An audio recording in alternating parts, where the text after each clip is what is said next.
Doing two NBA player props here on PrizePicks for Monday, October 30th. Before we get started, you guys, take a look in the description below and hop into our premium Discord. It's a wop.com link. $9.30 per month, 31 cents per day. It's where I post all the plays I'm making on PrizePicks. We also have other premium cappers in there as well to post all of their plays, research, and analysis. Again, we've been hitting crazy in there. Super positive community. Everyone really just trying to help each other cash.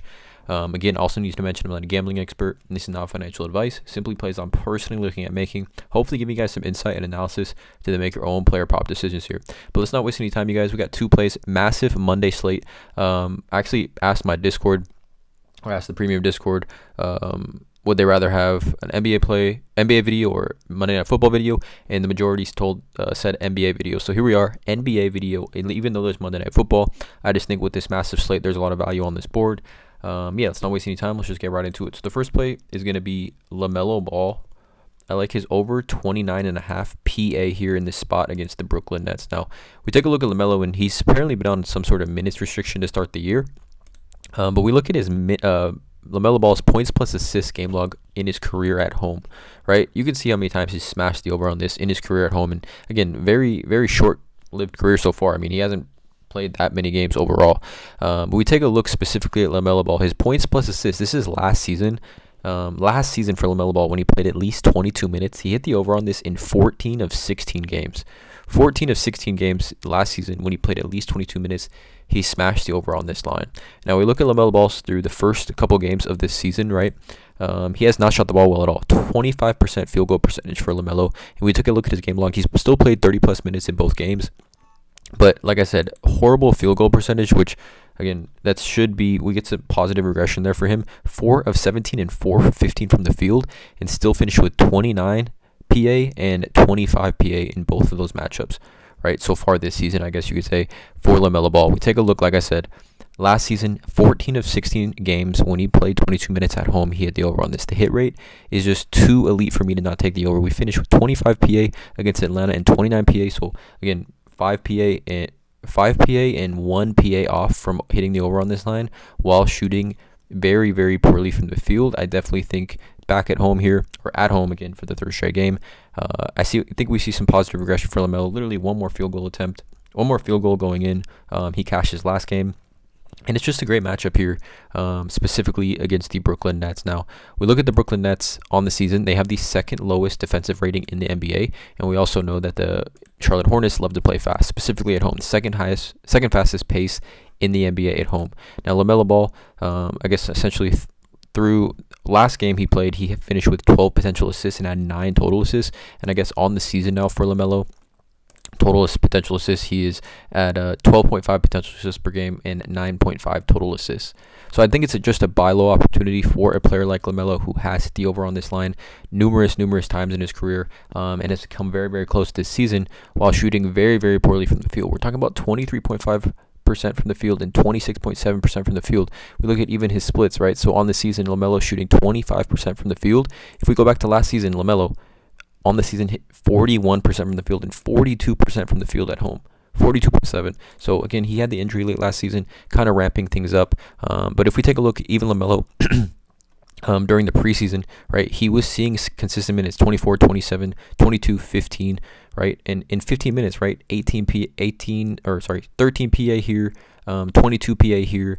Again, in 27 minutes in a final preseason game, he finished with 16 and 5. So good for 21 PA in this matchup. So I like Lamelo Ball in this spot here against the Brooklyn Nets defense, who has been kind of getting cooked lately. I think Luka had 49 points against them as well. So a great spot here for Lamelo to bounce back.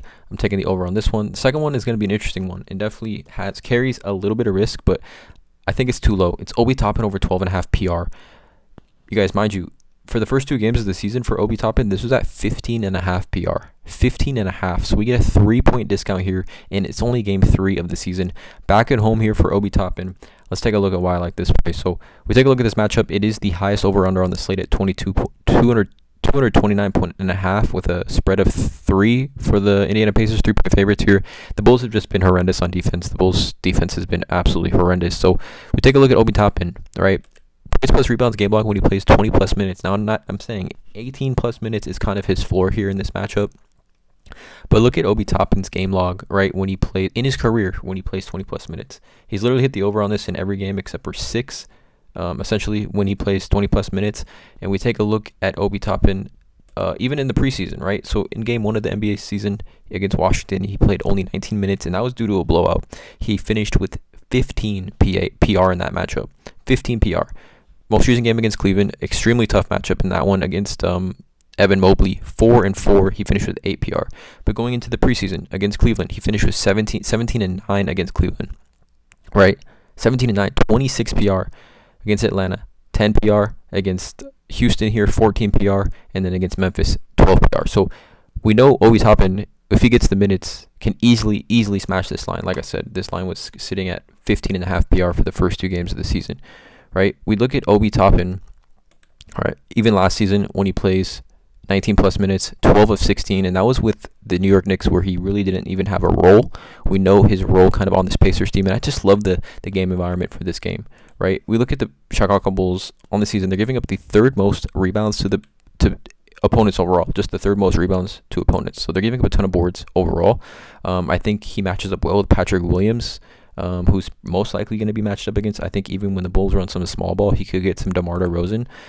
But the Bulls, like I said, 8th worst defensive rating in the NBA, and then the Pacers play at the 4th fastest pace. So it's a great game environment for Obi Toppin. We look at other power forwards, points plus rebounds game log this season versus the Bulls. I mean, Chet Holmgren had 15 PR in 25 minutes. Chris Boucher and Marvin Bagley both had 16 and 17 PR and only 17 and 15 minutes. Like, Marvin Bagley had 17 PR against the Bulls in only 15 minutes. Like, this is a line that Obi Toppin can easily attain, and he finished with 17. All we need is 13 here tonight from Obi Toppin. Achua finished with 17 PR in 23 minutes, and then Siakam had 26 PR in 41 minutes. So it's a buy low opportunity for both these guys here, in my opinion. Obviously, with Toppin being the more riskier play, but I like the value in it. Let me know in the comments below how you feel about these two. Drop a like, hit that subscribe button, and as always, let's cash.